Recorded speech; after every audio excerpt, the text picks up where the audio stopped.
आज की चर्चा होगी किस पे? हाइड्रोजन फ्यूल पे। ठीक है। नवीकरण ऊर्जा का एक ये बड़ा स्रोत है, और वो कौन सा स्रोत है? हाइड्रोजन। ठीक है। हाइड्रोजन को ईंधन के रूप में प्रयोग करना। ठीक है ना? तो जाहिर सी बात है कि जो हमारा टॉपिक है वो है कि भारत का ग्रीन हाइड्रोजन छलांग एक सतत भविष्य को क्या करता है? शक्ति प्रदान करता है।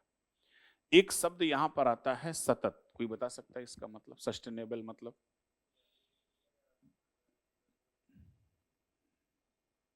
अभी भी यूज करें और आगे आने वाले समय में भी यूज करें। हम्म सस्टेनेबल डेवलपमेंट, सतत विकास। तो कहीं ना कहीं से इसमें समाहित होती है हमारी ऊर्जा। ठीक है ना? यानी कि वर्तमान की जो पीढ़ियां हैं इस ऊर्जा का उपयोग करते हुए आगे आने वाली पीढ़ियों के लिए ऊर्जा को संरक्षित कर सके, ताकि आगे आने वाली पीढ़ियां उस ऊर्जा का प्रयोग कर सके। आज भी हम एक तरीके से ऊर्जा के लिए जीवाश्म ईंधन पर ही निर्भर है। बिजली का उत्पादन आज भी मैक्सिमम किससे? कोल से हो रहा है, कोयले से हो रहा है। लेकिन इनकी संख्या तो सीमित है। सॉरी, संख्या नहीं, मात्रा। आगे जैसे जैसे हमारी जनसंख्या बढ़ रही है बिजली की मांग बढ़ रही है, तो आगे आने वाले समय में कोयले की मांग बढ़ती जाएगी। तो एक समय ऐसा आएगा कि कोयला जो है समाप्त हो जाएगा। तो हम कैसे भविष्य की आगे आने वाली पीढ़ियों के लिए ऊर्जा को संरक्षित करेंगे? तो हमको किधर जाना पड़ेगा? नवीकरण ऊर्जा की तरफ। भाई, ऊर्जा को आप कैसे संरक्षित करोगे? वर्तमान में हम अपनी ऊर्जा आवश्यकताओं को पूर्ति भी करें और भविष्य के लिए क्या कर सकते हैं? ऊर्जा को संरक्षित भी करें। तो उसके लिए हमको कहां जाना पड़ेगा? नवीकरण ऊर्जा के लिए। तो नवीकरण ऊर्जा में अगर देखा जाए बिजली उत्पादन के लिए तो दो बड़े स्रोत हैं। एक है सौर ऊर्जा और दूसरा है आपका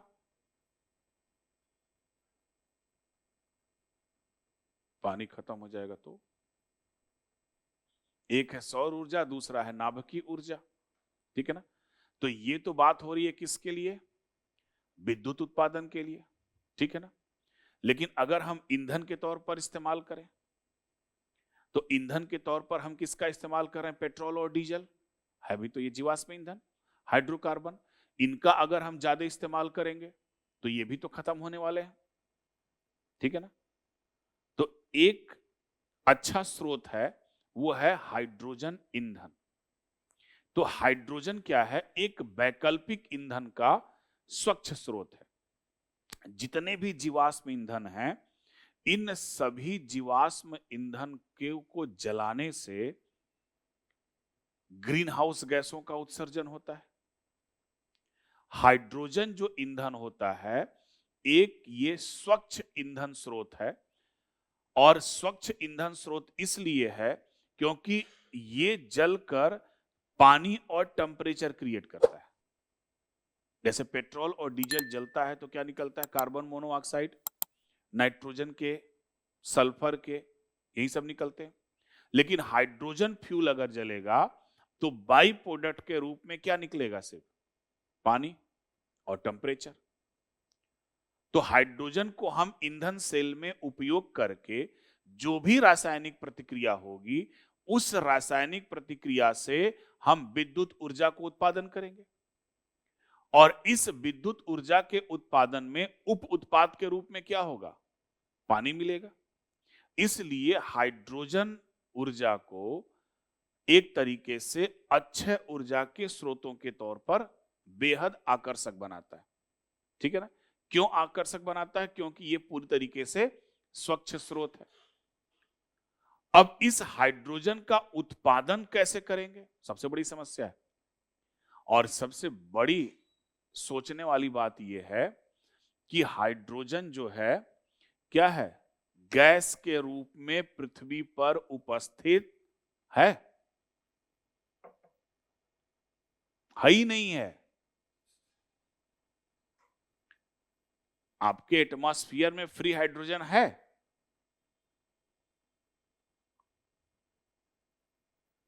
कहीं पर भी आप बता दो, जल है, जल वाष्प है, हाइड्रोजन नहीं है। तो हाइड्रोजन की एक सबसे बड़ी खूबी यह है कि हाइड्रोजन एक गैस के रूप में पृथ्वी पर उपस्थित नहीं है, इसीलिए इसको अन्य यौगिकों से अलग करने की आवश्यकता होती है। इसीलिए हाइड्रोजन फ्यूल महंगा होता है, क्योंकि इसको कई विधियों के द्वारा निकाला जाता है।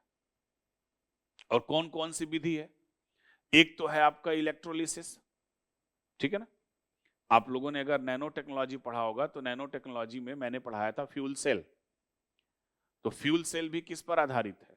इसी पर आधारित है। फ्यूल सेल में वाटर होता है, उस वाटर में एक प्रक्रिया की जाती है इलेक्ट्रोलिसिस। वाटर के हाइड्रोजन और ऑक्सीजन को तोड़ा जाता है।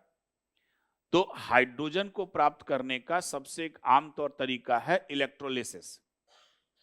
दूसरा है आपका वाटर स्प्लिटिंग, जल के अणुओं को तोड़ना।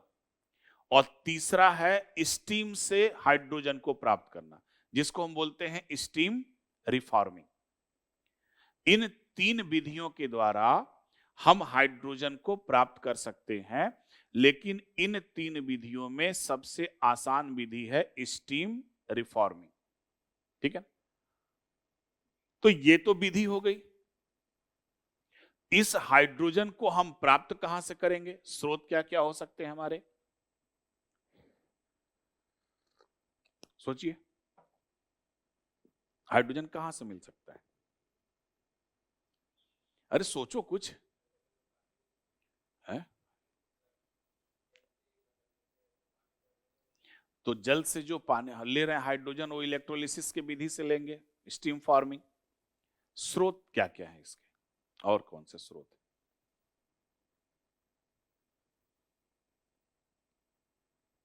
बायोमास, सिंपल सी चीज समझिए, जहां हाइड्रोकार्बन है वहां से हम हाइड्रोजन को निकाल सकते हैं।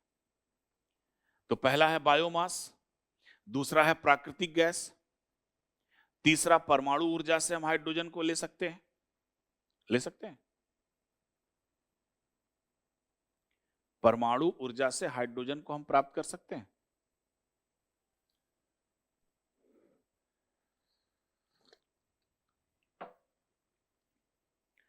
परमाणु ऊर्जा क्या करती है? पानी को ही तो बॉयल करती है, और पानी को बॉयल करती है, याद करो, बॉइलिंग वाटर रिएक्टर।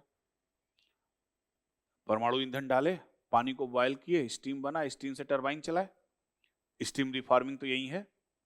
तो परमाणु ऊर्जा से हम स्टीम को प्राप्त करेंगे, और स्टीम से क्या निकाल लेंगे? ले लेंगे हाइड्रोजन। तो परमाणु ऊर्जा भी हो सकती है। दूसरी अन्य नवीकरण ऊर्जा भी इसके स्रोत हो सकते हैं, जैसे पवन ऊर्जा और सौर ऊर्जा, ठीक है ना, विंड एनर्जी और सोलर एनर्जी। इसीलिए बिजली उत्पादन और परिवहन अनुप्रयोगों के लिए ईंधन के रूप में हाइड्रोजन क्या है? एक अच्छा विकल्प माना जाता है। लेकिन इस हाइड्रोजन को स्टोर करना बड़ा महंगा है। एक तो प्राप्त करना महंगा है, दूसरा स्टोर करना भी क्या है? महंगा है, ठीक है ना।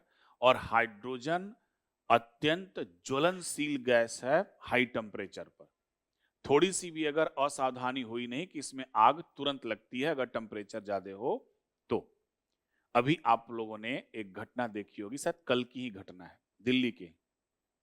गैस सिलेंडर में आग लगी, ट्रक में ही आग लग गई, सुना था?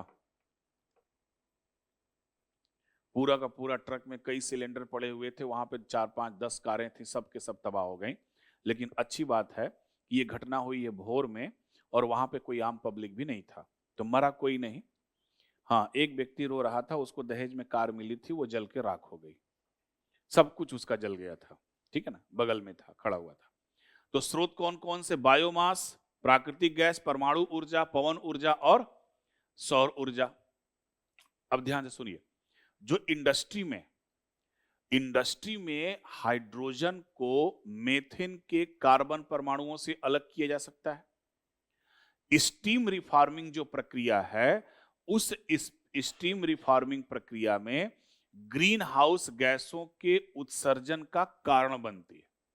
अगर हम स्टीम रिफॉर्मिंग से हाइड्रोजन को प्राप्त करते हैं तो क्या करती हैं, ग्रीन हाउस गैसों के उत्सर्जन का ये कारण बनती हैं, क्योंकि आपको पता है जल वाष्प वैसे भी ग्रीन हाउस गैस में मानी जाती है।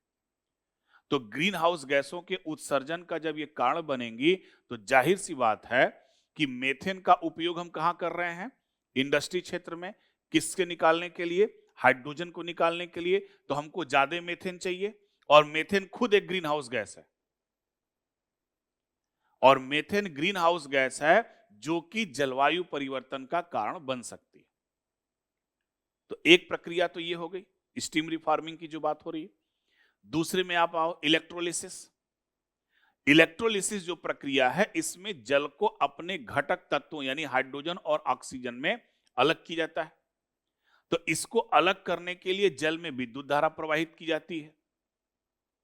निगेटिव आवेश यानी चार्ज कैथोड में, और हाइड्रोजन किस में जाता है, एनोड में, ये एकत्रित हो जाते हैं।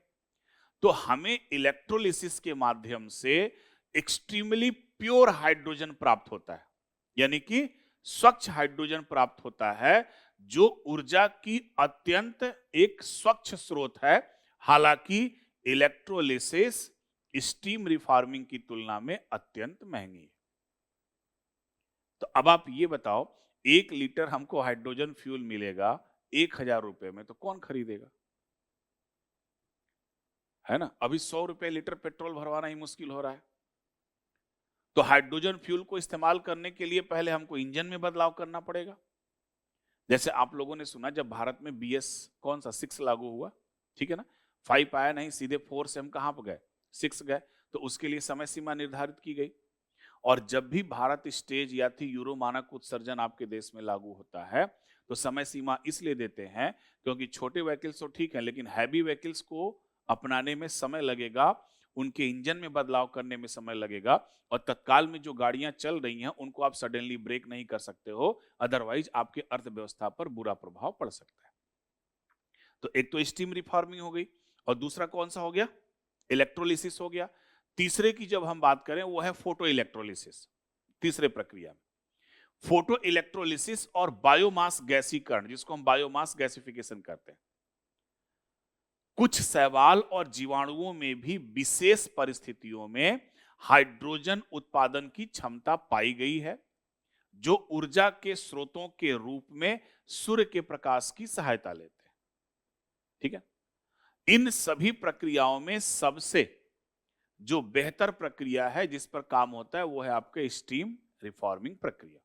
ठीक है, तो इस हाइड्रोजन ईंधन को, चूंकि ये स्वच्छ ईंधन है, इनके उत्पादन में जल और टेम्परेचर ही होता है उप उत्पाद के रूप में। जल का हम फिर उपयोग कर लेते हैं। इसी वजह से हाइड्रोजन को हम एक तरीके से भविष्य का ईंधन भी कहते हैं, क्योंकि ये हाइड्रोजन उम्मीद है कि भविष्य में ईंधन के रूप में हाइड्रोजन ऊर्जा वाहक के रूप में एक महत्वपूर्ण भूमिका निभाएगी, और भारत के शून्य कार्बन उत्सर्जन के लिए एक महत्वपूर्ण कड़ी साबित होगी, क्योंकि इनके उत्पादन से ग्रीन हाउस गैसों का विकल्प बिल्कुल भी नहीं है। और अगर इनका उत्पादन और संचालन होता है तो जाहिर सी बात है कि हमारी तेल पर निर्भरता कम होगी। हालांकि फिर भी गैसोलीन के विकल्प के रूप में इनको प्रयोग करने के लिए हमको कई इंस्टीट्यूट और कई प्रणालियों के विकास की आवश्यकता होगी। ऐसा नहीं कि तुरंत डेवलप हो सकता है, समय लगता है। ठीक है, तो एक तो तय हो गया कि हाइड्रोजन को हम फ्यूचर का फ्यूल कह सकते हैं। हाइड्रोजन को हम कहां से प्राप्त कर सकते हैं, electrolysis, photo electrolysis, steam reforming या गैसिफिकेशन के द्वारा इंडस्ट्री में। ठीक है ना। अब दूसरी चीज आती है कि हाइड्रोजन कितने प्रकार के होते हैं। हाइड्रोजन फ्यूल की बात कर रहे हैं, हाइड्रोजन नहीं। तो जनरली जो हाइड्रोजन फ्यूल होते तो कई प्रकार से हैं, लेकिन जिस हाइड्रोजन फ्यूल्स को हम ईंधन के तौर पर प्रयोग करेंगे उसमें 3 प्रमुख हैं। एक है आपका ग्रे हाइड्रोजन, दूसरा है आपका ब्लू हाइड्रोजन, और तीसरा है आपका ग्रीन हाइड्रोजन। क्यों इसको स्वच्छ ऊर्जा के तौर पे माना जाता है? क्योंकि हाइड्रोजन से बिजली का उत्पादन प्रदूषण पैदा नहीं करता, क्योंकि इनके उप उत्पाद के रूप में गर्मी और क्या है, पानी है। ठीक है, और इनके प्रयोग से ग्रीन हाउस गैसों के उत्सर्जन को हम लगभग 30% के आसपास कम कर सकते हैं। ठीक है ना, इसलिए इनको हम क्या बोलते हैं, क्लीन एनर्जी। और क्लीन एनर्जी के साथ साथ इनको हम एक तरीके से फ्यूचर की एनर्जी भी कहते हैं। तो अब क्यों इनको एक तरीके से वो कहा जाता है, टाइप्स इनके क्या है आप देख लीजिए। हाइड्रोजन के अगर हम टाइप्स की बात करें, ठीक है, तो ब्लैक और ब्राउन हाइड्रोजन, ध्यान दीजिए दिख रहा है पीछे, ब्लैक और brown hydrogen, grey hydrogen, blue, ठीक है ना, टर्क्यूस हाइड्रोजन, पिंक हाइड्रोजन और ग्रीन हाइड्रोजन। लेकिन इन सबों में जो बात होती है वो ग्रे हाइड्रोजन की होती है, ग्रीन हाइड्रोजन की होती है और किसकी, ब्लू हाइड्रोजन की होती है। तो जो आपका ग्रे हाइड्रोजन है, इस ग्रे हाइड्रोजन को हम किससे प्राप्त करते हैं, नेचुरल गैस से, प्राकृतिक गैस से। ब्लू हाइड्रोजन को हम किससे प्राप्त करते हैं, फॉसिल फ्यूल, हाइड्रोकार्बन, ठीक है ना।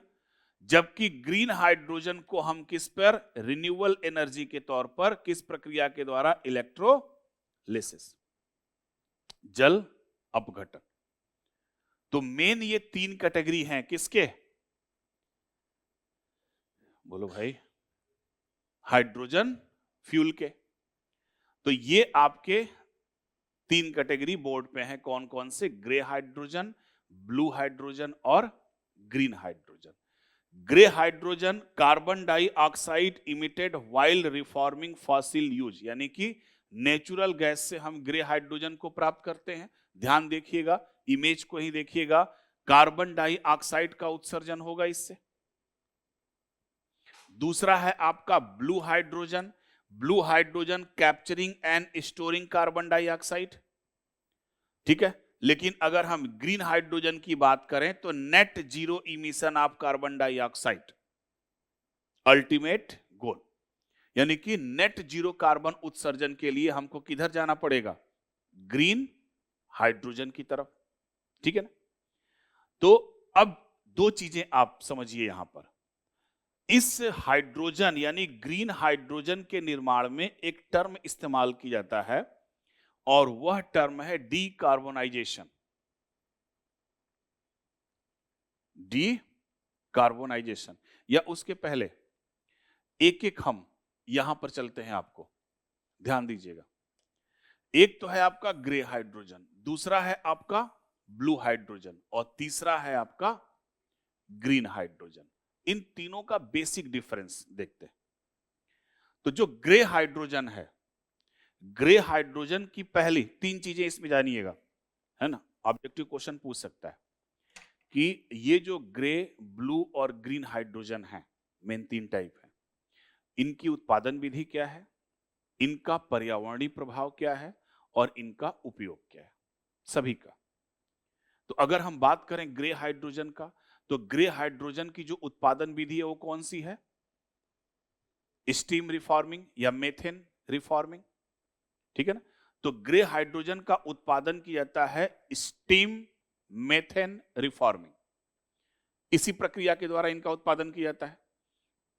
या तो अन्य विधियों के माध्यम से किया जाता है जिसमें जीवाश्म ईंधन जैसे प्राकृतिक गैस का उपयोग किया जाएगा। पर्यावरणीय प्रभाव क्या है, इसमें उप उत्पाद के रूप में कार्बन डाइऑक्साइड गैस रिलीज होती है। इसी वजह से अन्य हाइड्रोजन की तुलना में ग्रे हाइड्रोजन पर्यावरण के लिए कम अनुकूल है। क्यों, क्योंकि इनके द्वारा ग्रीन हाउस गैसों का उत्सर्जन होता है। और इसी तरीके से आपके पेट्रोल और डीजल से भी ग्रीन हाउस गैसों का उत्सर्जन होगा, तो ये तो उतना इफेक्टिव नहीं होगी, ठीक है ना। तो ग्रे हाइड्रोजन ऐतिहासिक रूप से उत्पादित हाइड्रोजन का सबसे सिंपल प्रकार है, आम प्रकार है, लेकिन पर्यावरणीय प्रभाव के स्वच्छ विकल्पों में ये नहीं माना जाता, क्योंकि इसके द्वारा किसका उत्पादन हो रहा है? ग्रीन हाउस गैसों का। दूसरा आप देखिए ब्लू, ठीक है ना, तो नीला हाइड्रोजन, नाम सुना है, ब्लू है पानी पानी, हनी सिंह का गाना, ठीक है ना। तो जब ब्लू है पानी पानी की बात आती है तो जाहिर सी बात है नीला पानी समुद्र पानी है ना। तो ब्लू हाइड्रोजन का मतलब सीधा समझ जाइएगा कि इसका संबंध किससे है? जल से है। तो जो ब्लू हाइड्रोजन का उत्पादन होता है वह स्टीम रिफॉर्मिंग से होता है। तो या तो स्टीम रिफॉर्मिंग कर लीजिए या तो जीवाश्म ईंधन, दूसरा तरीका है इसका। लेकिन कार्बन उत्सर्जन को कार्बन कैप्चर और कार्बन स्टोरेज प्रौद्योगिकी का उपयोग करके यहां पर कार्बन को कैप्चर और संग्रहित कर लिया जाता है, यानी कार्बन को एटमॉस्फेयर में जाने से रोक लिया जाता है। तो इसका पर्यावरणीय प्रभाव क्या हो सकता है? ये तो उत्पादन हो गया। पर्यावरणीय प्रभाव क्या होता है? यद्यपि अभी भी जीवाश्म ईंधन पर हम निर्भर हैं, ग्रीन हाउस गैसों का एकीकरण कार्बन फुटप्रिंट को कम करता है, जिसकी वजह से ग्रे हाइड्रोजन की तुलना में ब्लू हाइड्रोजन एक स्वच्छ विकल्प बन सकता है। ग्रे हाइड्रोजन में आप कार्बन को कैप्चर नहीं कर सकते हो, लेकिन इसमें हम कार्बन को कैप्चर कर सकते हैं। तो हम नीले हाइड्रोजन को पूर्णतः नवीकरणीय हाइड्रोजन अर्थव्यवस्था के मार्ग पर एक संक्रमणकालीन विकल्प के रूप में मान सकते हैं। तो उतना इफेक्टिव दोनों नहीं है, न ग्रे हाइड्रोजन और न ही ब्लू हाइड्रोजन। तीसरा इसमें आता है जिसको हम बोलते हैं ग्रीन हाइड्रोजन। अब ग्रीन हाइड्रोजन की जो क्रियाविधि होती है, इसकी जो उत्पादन विधि होती है वह इलेक्ट्रोलिसिस के माध्यम से होती है, यानी विद्युत ऊर्जा का उपयोग करके, सौर ऊर्जा का उपयोग करके जल के अणुओं को हाइड्रोजन और ऑक्सीजन में विभाजित किया जाता है। यानी कि सीधा संबंध इसका किससे है? जल विद्युत जैसे नवीकरण ऊर्जा स्रोतों का उपयोग इसमें किया जाता है। तो प्रक्रिया कौन सी हो गई? इलेक्ट्रोलिसिस। एक में मेथेन रिफॉर्मिंग, दूसरा में स्टीम रिफॉर्मिंग, और इसमें क्या है आपका? इलेक्ट्रोलिसिस। अब इसके पर्यावरणीय प्रभाव पे आओ। ग्रीन हाइड्रोजन का सबसे पर्यावरणीय अनुकूल विकल्प माना जाता है। क्यों? क्योंकि इसका उत्पादन कार्बन डाइऑक्साइड उत्सर्जित किए बिना किया जाता है। जल को तोड़ेंगे, कार्बन डाइऑक्साइड उत्सर्जन नहीं होगा, और इसी का उपयोग हम परिवहन, ऊर्जा भंडारण, संरक्षण सहित अन्य अनुप्रयोगों के लिए एक टिकाऊ और दीर्घकालिक समाधान के रूप में देखा जाता है। किसको? ग्रीन हाइड्रोजन से। यूपीएससी 2023 में 2 क्वेश्चन आया था और वो भी ग्रीन हाइड्रोजन से ही था, क्योंकि ग्रीन हाइड्रोजन से कार्बन उत्सर्जन बिल्कुल नहीं होता है। एक नवीकरणीय, टिकाऊ और दीर्घकालीन ऊर्जा के समाधान के रूप में इनका प्रयोग हो सकता है। इसीलिए इस ग्रीन हाइड्रोजन के उत्पादन को लेकर भारत सरकार द्वारा राष्ट्रीय ग्रीन हाइड्रोजन विजन लाई गई। ठीक है, क्या लाया गया? राष्ट्रीय ग्रीन हाइड्रोजन। 2 चीजें हैं, देखिएगा, एक है ग्रीन हाइड्रोजन विजन और दूसरा है नेशनल ग्रीन हाइड्रोजन मिशन। 2 चीजें, ठीक है ना। तो जो भारत का राष्ट्रीय हाइड्रोजन मिशन है, भारत को उसके जलवायु लक्ष्यों को पहुंचने और हरित हाइड्रोजन तथा हरित अमोनिया उत्पादन, ठीक है ना, और हरित अमोनिया उत्पादन को राष्ट्रीय हाइड्रोजन मिशन में जोड़ा गया है, का केंद्र बनने के लिए एक प्रमुख नीति प्रवर्तक है। इसके अलावा यह जीवाश्म ईंधनों पर अपनी निर्भरता को कम करने के लिए और अक्षय ऊर्जा की क्षमता को, ध्यान देना, अक्षय ऊर्जा की क्षमता को 500 गीगावाट तक बढ़ाने का लक्ष्य रखा गया था। किसमें? ग्रीन हाइड्रोजन मिशन में। इसका जो प्रमुख उद्देश्य है वह यह है कि हाइड्रोजन की लागत को $1.5 प्रति किलोग्राम तक कम करना और 2030 तक हर साल 5 मिलियन टन हरित हाइड्रोजन क्षमता को प्राप्त करना। यह विजन रखा गया था भारत की तरफ से, ठीक है ना। क्यों रखा गया था? क्योंकि भारत अपनी भौगोलिक स्थिति, जलवायु परिस्थितियों, सौर, पवन और जल विद्युत जैसे नवीकरण ऊर्जा स्रोतों की प्रचुरता के कारण यह लाभ संभव है। क्योंकि हमारे यहां लाइट भी पर्याप्त है, हवाएं भी तेज चलती हैं, जल विद्युत भी है। तो इस विजन में 2050 तक राष्ट्रीय हरित हाइड्रोजन के लिए दुनिया का सबसे सस्ता केंद्र विकसित करने के लिए एक आदर्श परिस्थिति उत्पन्न हो सकती है। तो विजन में क्या रखा गया? अक्षय ऊर्जा क्षमता को कितना बढ़ाया गया? 500 गीगावाट, और इसका लक्ष्य है 2030 तक लगभग 5 मिलियन टन हरित हाइड्रोजन को उत्पन्न करना और हाइड्रोजन की लागत को $1.5 प्रति किलोग्राम तक क्या करना? कम करना। तो ये विजन में किसका लक्ष्य था? भारत का। लेकिन अगर हम वैश्विक परिदृश्य की बात करें तो वैश्विक परिदृश्य में हाइड्रोजन फ्यूल को लेकर तेजी से विकास हो रहा है, ठीक है ना। और इस हाइड्रोजन फ्यूल से परिवहन, उद्योग और बिजली उत्पादन को लेकर तेजी से क्रियाएं चल रही हैं। और अभी आप लोगों ने देखा, अगर ऊर्जा की बात की जाए तो अभी हाल ही में 2-3 दिन पहले चाइना ने भी अपने टोकामक रिएक्टर से बिजली उत्पादन करने में काफी प्रगति हासिल की है, ठीक है ना। उसी से मिलता जुलता हमारे देश में टोकामक रिएक्टर कार्य कर रहा है, ठीक है ना, जिसका नाम है आदित्य टोकामक रिएक्टर।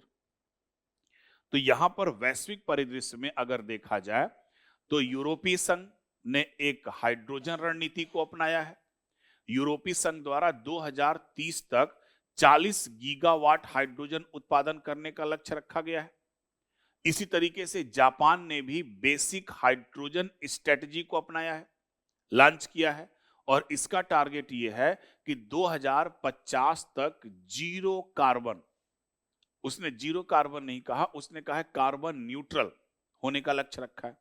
किसने? जापान ने। अमेरिका ने भी अपने यहां एक नीति लागू की है, योजना लागू की है इसी हाइड्रोजन ईंधन को बढ़ाने के लिए, और वह योजना है हाइड्रोजन एनर्जी अर्थ सॉट। तो यूरोपीय संघ, जापान और अमेरिका, ठीक है ना। तो यह हाइड्रोजन का एक तरीके से क्या है? वैश्विक परिदृश्य है। तो अभी हमने आपको बताया कि हाइड्रोजन उत्पादन के लिए कितनी विधियां, कौन कौन से हाइड्रोजन? Grey hydrogen. तो ग्रे हाइड्रोजन किससे? प्राकृतिक गैस से। ब्लू हाइड्रोजन किससे? कार्बन कैप्चर और कार्बन स्टोरेज से। और ग्रीन हाइड्रोजन किससे? नवीकरण ऊर्जा से, ठीक है ना। तो ग्रीन हाइड्रोजन को सबसे टिकाऊ माना जाता है क्योंकि जीरो कार्बन इमिशन होता है। लेकिन इसके उत्पादन की अभी वर्तमान में लागत क्या है? बहुत ज्यादा है। जैसे फॉर एग्जांपल अगर हम वैश्विक बाजार के तौर पे देखें तो 2020 में जो हाइड्रोजन का बाजार मूल्य था वो लगभग $130 बिलियन था। 2030 तक यह $200 बिलियन से अधिक इसकी होने की उम्मीद है। अब भारत का टारगेट क्या है? और कम करना, ठीक है ना। एशिया प्रशांत क्षेत्र, विशेष रूप से चीन, जापान, दक्षिण कोरिया हाइड्रोजन ईंधन के उत्पादन और उपयोग में क्या है? अग्रणी है। कौन कौन से? चीन, जापान और दक्षिण कोरिया। परिवहन क्षेत्र की बात की जाए तो टोयोटा, होंडा और हुंडई जैसी कंपनियों ने हाइड्रोजन फ्यूल से चलने वाली कारों का निर्माण करना शुरू कर दिया है।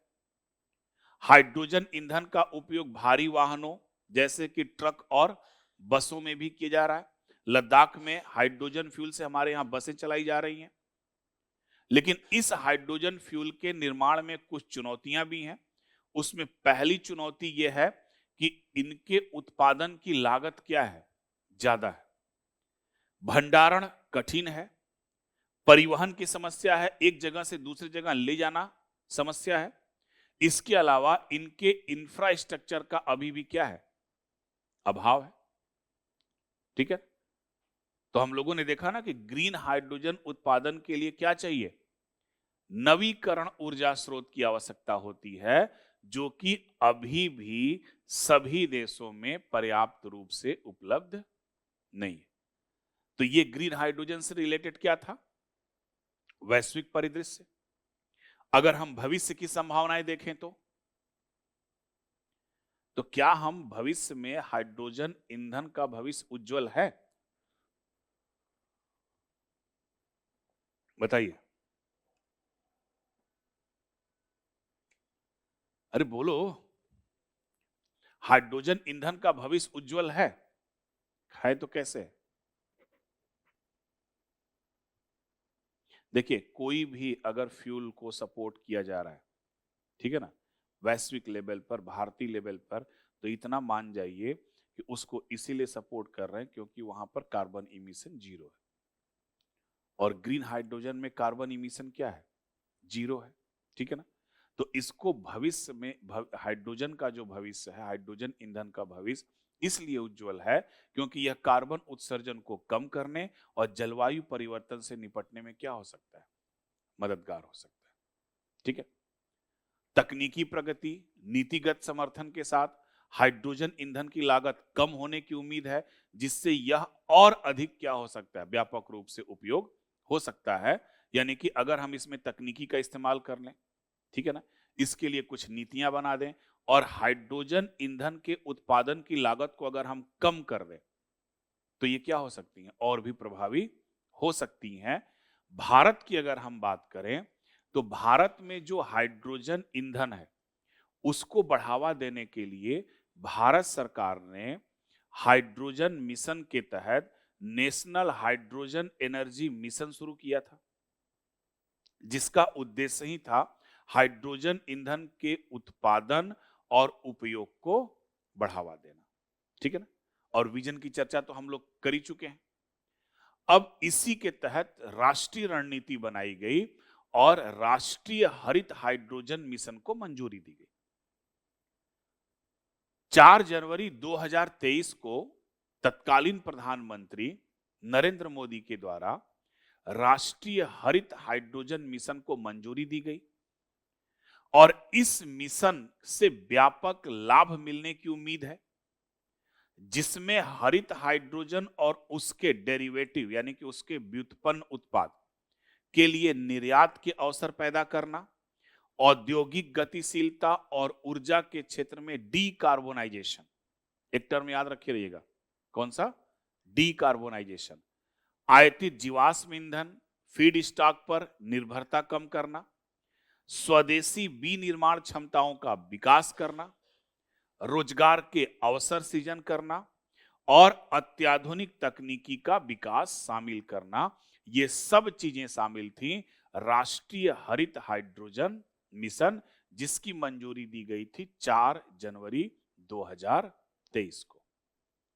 और जब इसमें मंजूरी दी गई तो इसमें लक्ष्य क्या रखा गया, लक्ष्य ये रखा गया कि भारत की जो हरित हाइड्रोजन उत्पादन क्षमता प्रति वर्ष कम से कम 5 MMT, मिलियन टन, 5 MMT यानी कि मिलियन मीट्रिक टन तक पहुंचने का अनुमान है, जिसके कारण हमारे देश में अक्षय ऊर्जा के क्षेत्र में लगभग 125 गीगावाट की क्या होगी, वृद्धि होगी।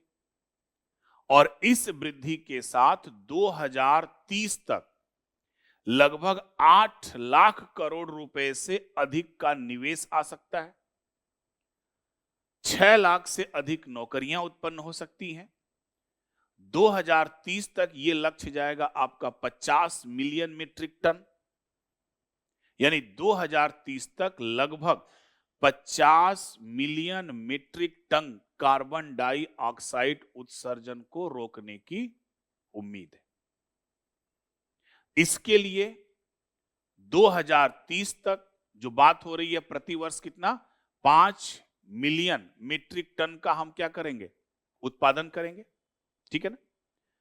अब इसके प्रभाव के लक्ष्य क्या क्या है, किसके प्रभाव के लक्ष्य, अभी मैं बात किसकी कर रहा हूं, राष्ट्रीय हरित हाइड्रोजन मिशन। तो इसके जो लक्ष्य हैं उसमें पहला लक्ष्य ये है कि 2030 तक लगभग 6 लाख नौकरियों का सृजन करना, 2030 तक जीवाश्म ईंधन के आयात में 11.4 बिलियन यूरो से अधिक की संचयी कमी लाना, जो हम बाहर से पेट्रोल डीजल लेते हैं। 2030 तक वार्षिक ग्रीन हाउस गैसों के उत्सर्जन में लगभग कितना 50 मिलियन मीट्रिक टन की कमी लाना, और 2030 तक लगभग 90 बिलियन यूरो से अधिक का निवेश करना। यह लक्ष्य रखा गया है किसमें, हरित हाइड्रोजन मिशन में, ठीक है। अब सबसे बड़ी बात इसमें कि मिशन तो आया, अब इस मिशन को फाइनेंस कौन कर रहा है, क्या क्या इसमें फाइनेंस हुआ है। तो इस मिशन के लिए जो प्रारंभिक बजट आया था वह था 19,744 करोड़ रुपए इसमें निर्धारित किया गया, और इस बजट में ग्रीन हाइड्रोजन ट्रांजिशन कार्यक्रम के लिए लगभग 17,490 करोड़ रुपए, किसके लिए, ग्रीन हाइड्रोजन ट्रांजिशन के लिए। पायलट परियोजनाओं के लिए 1,466 करोड़ रुपए, रिसर्च और डेवलपमेंट के लिए लगभग 400 करोड़ रुपए, जबकि अन्य घटकों के लिए लगभग 388 करोड़ रुपए शामिल है, ठीक है। तो इतना बजट इसमें क्या कर दिया गया था, लागू किया गया। ध्यान दीजिएगा, कितना बजट, प्रारंभिक बजट 19,744 रुपए, ग्रीन हाइड्रोजन ट्रांजिशन के लिए 17,490 करोड़, पायलट प्रोजेक्ट के लिए 1,466 करोड़, रिसर्च और डेवलपमेंट के लिए 400 करोड़, और अन्य घटकों के लिए कितना 388 करोड़, ठीक है। तो इसकी नोडल एजेंसी कौन कौन सी है, नोडल एजेंसी के तौर पर पहला है प्रधानमंत्री कार्यालय, दूसरा है आपका नवीन और नवीकरण ऊर्जा मंत्रालय, तीसरा है आपका नीति आयोग, ठीक है ना, जो योजना एजेंसी है। और इसके लिए एक पोर्टल भी बनाया गया है, और वह पोर्टल है www.greenhydrogen/india.com, ठीक है। तो ये एक तरीके से सरकारी ग्रीन हाइड्रोजन लीड है। ये कौन कौन से, प्रधानमंत्री कार्यालय, नीति आयोग, नवीन और नवीकरण ऊर्जा मंत्रालय, और फिर उसके बाद पोर्टल www.greenhydrogen/india.com।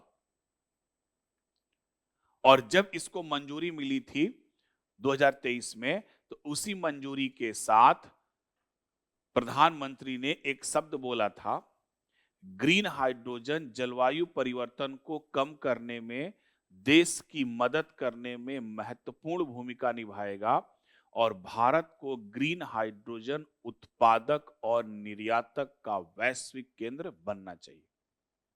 यह वक्तव्य था किसका, हमारे देश के प्राइम मिनिस्टर का, ठीक है ना। तो एक चीजें आई समझ में, राष्ट्रीय हरित हाइड्रोजन मिशन, ठीक है ना।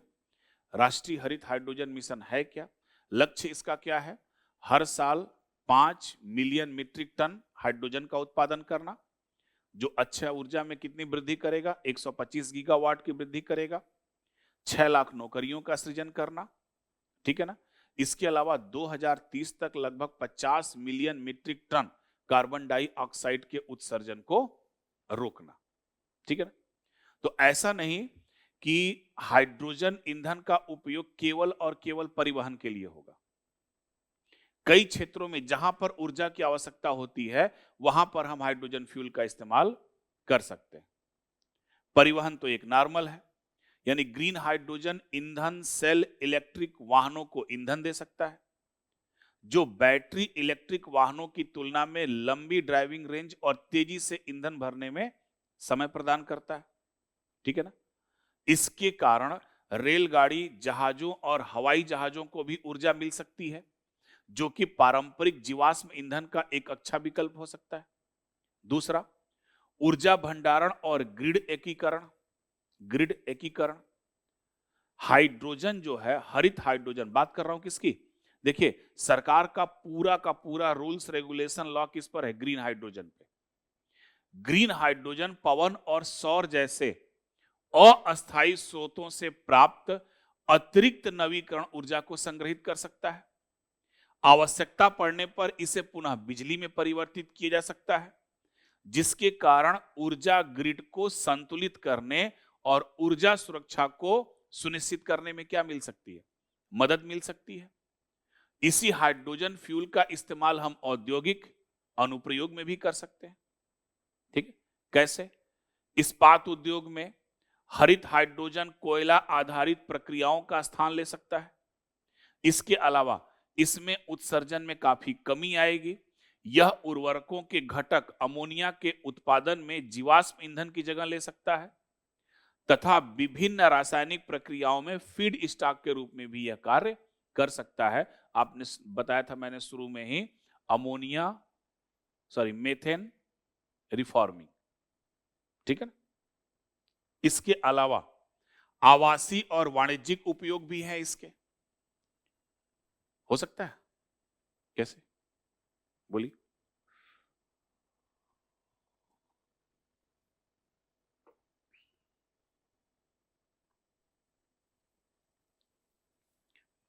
अरे जो हरित ईंधन है, ग्रीन हाइड्रोजन है, इस ग्रीन हाइड्रोजन के मदद से बिजली को उत्पादन करके हम भवनों को सप्लाई कर सकते हैं कि नहीं?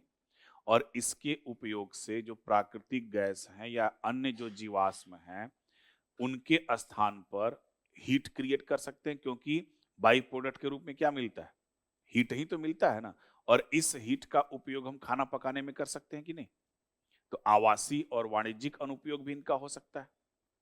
दूसरा उपयोग अगर चलो तो हाइड्रोजन सम्मिश्रण हो सकता है, यानी हरित हाइड्रोजन को मौजूदा पाइपलाइनों और वितरण नेटवर्क में प्राकृतिक गैस के साथ मिक्स करके धीरे धीरे हरित हाइड्रोजन ऊर्जा की प्रणाली को एकीकृत किया जा सकता है, जिससे प्राकृतिक गैस की भी खपत कम होगी और कार्बन फुटप्रिंट को कम किया जा सकेगा। इसके अलावा अगर हम हाइड्रोजन का उत्पादन ज्यादा करेंगे तो हाइड्रोजन का व्यापार भी कर सकते हैं। ठीक है ना। भारत के परिप्रेक्ष्य में अगर देखा जाए तो भारत में जो हरित हाइड्रोजन है, 2047 तक ऊर्जा स्वतंत्र बनने और 2070 तक नेट जीरो हासिल करने में हाइड्रोजन फ्यूल क्या कर सकता है? एक महत्वपूर्ण भूमिका अदा कर सकता है। भारत ने ग्रीन हाइड्रोजन उत्पादन को बढ़ाने के लिए $2 बिलियन की प्रोत्साहन योजना को भी अभी हाल ही में मंजूरी दी। ठीक है, कितना? $2 बिलियन की प्रोत्साहन योजना को मंजूरी दी है।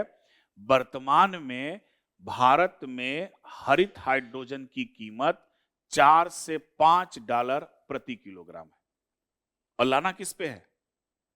$1.5 प्रति किलोग्राम। ठीक है ना। वर्तमान में कितना है? $4 से $5 प्रति किलोग्राम। अब इसमें जब हम पीछे देख रहे थे तो दो चीजें थी। एक शब्द आया था डीकार्बोनाइजेशन। ठीक है ना। क्या शब्द आया था? डीकार्बोनाइजेशन, यानी कि हाइड्रोजन डीकार्बोनाइजेशन।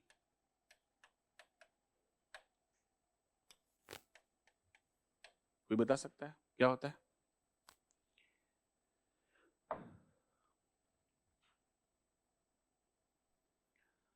डीकार्बोनाइजेशन एक प्रक्रिया है।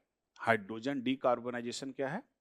एक प्रोसेस है इस प्रोसेस के तहत क्या होता है कि जितने भी हाइड्रोकार्बन है, हाइड्रोकार्बन का मतलब जैसे पेट्रोलियम है, प्राकृतिक गैस है या फिर कोयला है, इनसे कार्बन डाइऑक्साइड उत्सर्जन को कम करने के लिए हाइड्रोजन का उपयोग करना। यानी कि जितने भी हाइड्रोकार्बन के आपके स्रोत हैं, उन स्रोतों से CO2 के उत्सर्जन को कम करने के लिए हाइड्रोजन का यूज करना कहलाता है डीकार्बोनाइजेशन। तो जनरली डीकार्बोनाइजेशन का उपयोग किस लिए किया जाता है? कार्बन उत्सर्जन को कम करने के लिए। ठीक है ना? क्लियर? अब इसके बाद एक आते हैं नेशनल ग्रीन हाइड्रोजन मिशन, चर्चा हुई थी अभी इसकी, ठीक है ना? अब इस नेशनल ग्रीन हाइड्रोजन मिशन के तहत कुछ मुख्य दिशा निर्देश है, उसके बारे में भी आप लोग जान लीजिए। और ये जो दिशा निर्देश कुछ नहीं है, ये सिर्फ एक तरीके से डाटा है, ठीक है ना? आप PIB में ढूंढोगे मिल जाएगा। तो जो नेशनल ग्रीन हाइड्रोजन मिशन है, अभी 2025-26 में जो बजट का प्रावधान आया है, इसके लिए 200 करोड़ रुपए स्वीकृत हुए। टारगेट क्या है इसका?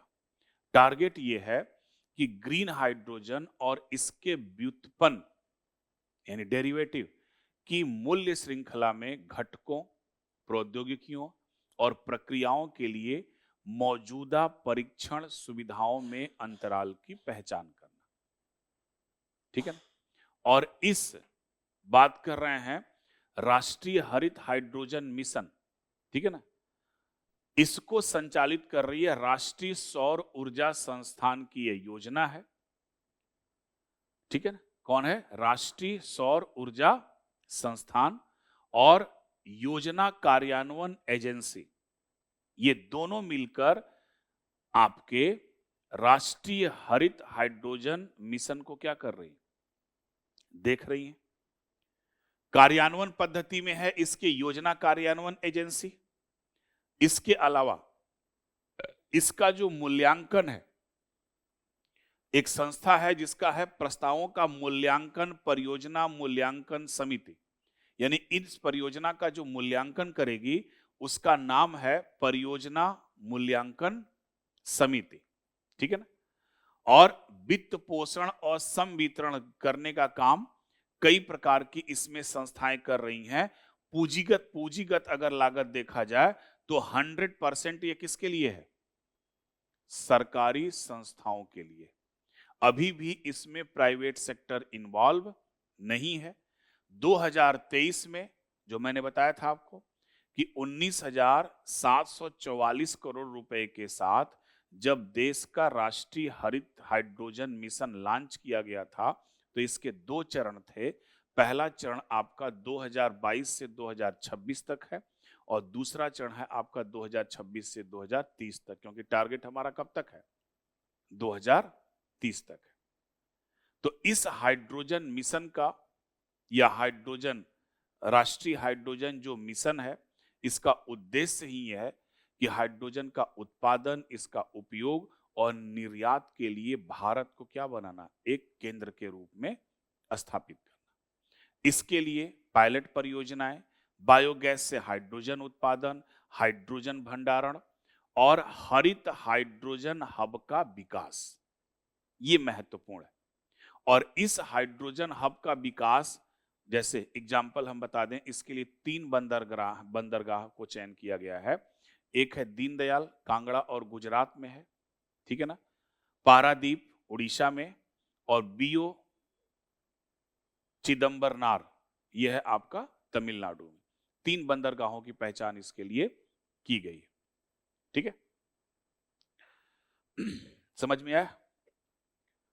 अब ये जो नेशनल ग्रीन हाइड्रोजन मिशन, ठीक है ना, ये तो प्रावधान समझ में आ गया क्या क्या लगा।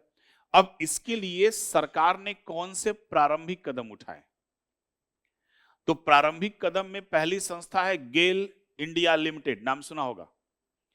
गेल लिमिटेड ने इंदौर में सिटी गैस वितरण ग्रिड के रूप में हाइड्रोजन मिश्रण की भारत की पहली परियोजना शुरू की है। मोस्ट इंपॉर्टेंट है यानी कि नेशनल ग्रीन हाइड्रोजन मिशन के तहत गेल लिमिटेड ने मध्य प्रदेश के इंदौर में सिटी गैस वितरण ग्रिड में हाइड्रोजन मिश्रण की भारत की पहली परियोजना शुरू की। एनटीपीसी लिमिटेड ने एनटीपीसी सूरत यानी गुजरात में पीएनजी नेटवर्क में 8% तक ग्रीन हाइड्रोजन का सम्मिश्रण शुरू कर दिया।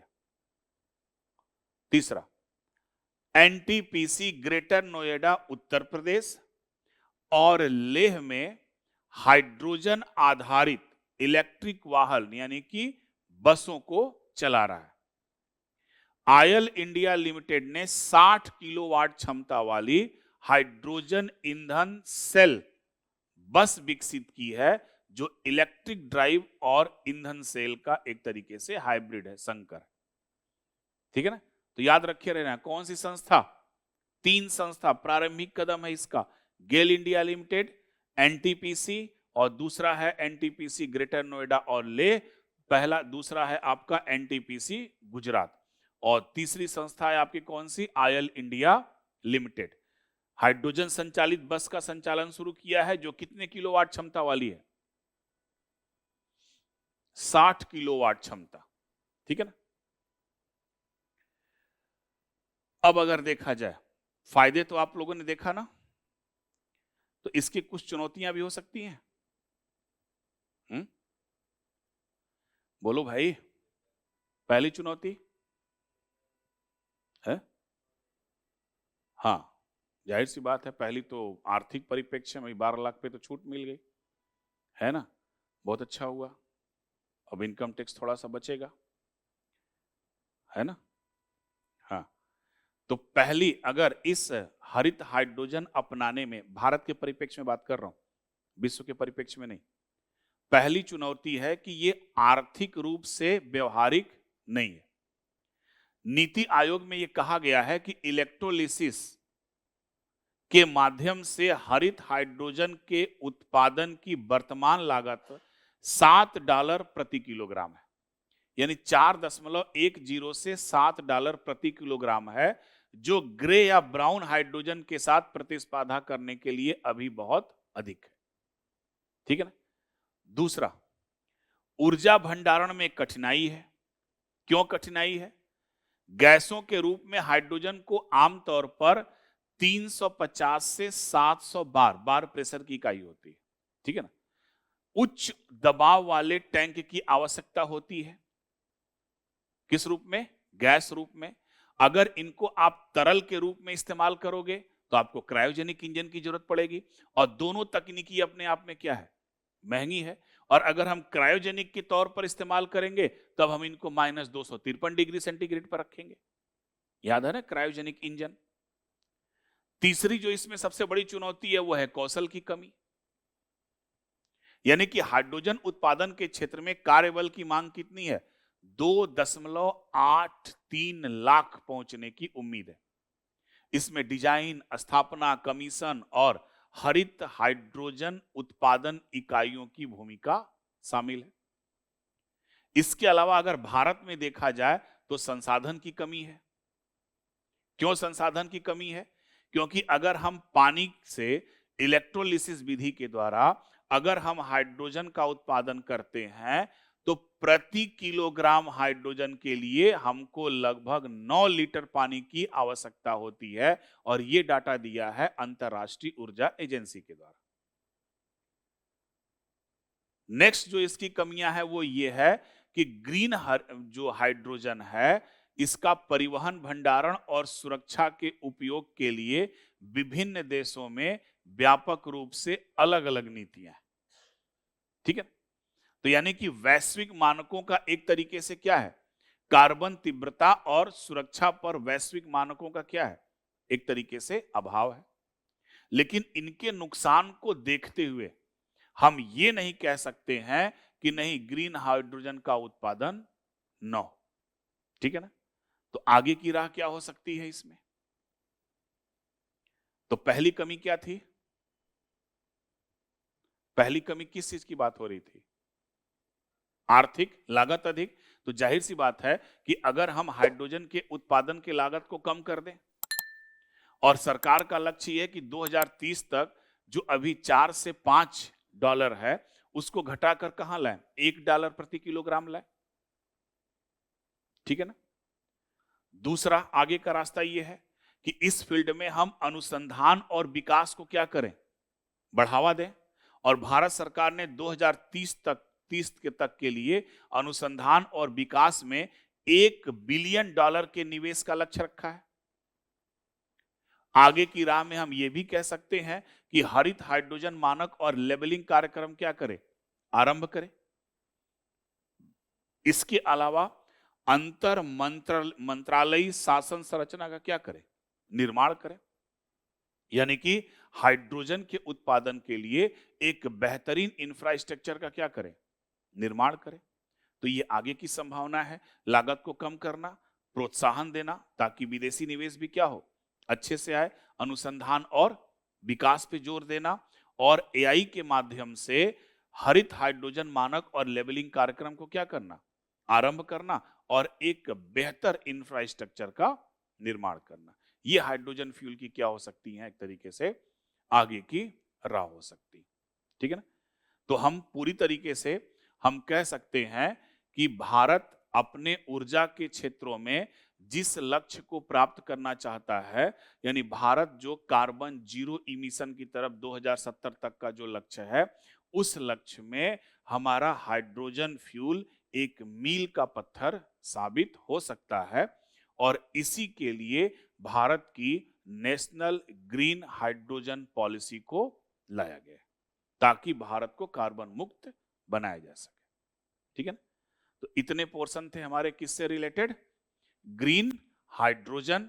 और इस ग्रीन हाइड्रोजन से रिलेटेड अगर हम क्वेश्चन की तरफ जाएं तो क्वेश्चन भी इससे अच्छा बन सकता है कि भारत के ऊर्जा परिदृश्य को बदलने और 2070 तक अपने शुद्ध शून्य कार्बन उत्सर्जन को लक्ष्य को प्राप्त करने में हरित हाइड्रोजन की क्षमता पर चर्चा करें। एक एक डाटा आपको इसमें देना पड़ेगा। भारत में हरित हाइड्रोजन अर्थव्यवस्था विकसित करने में प्रमुख चुनौतियों का परीक्षण करें और उन्हें प्रभावी ढंग से संशोधित करने के उपाय सुझाएं। अभी जो मैंने आगे की राह बताई है वो इसमें आ जाएगा।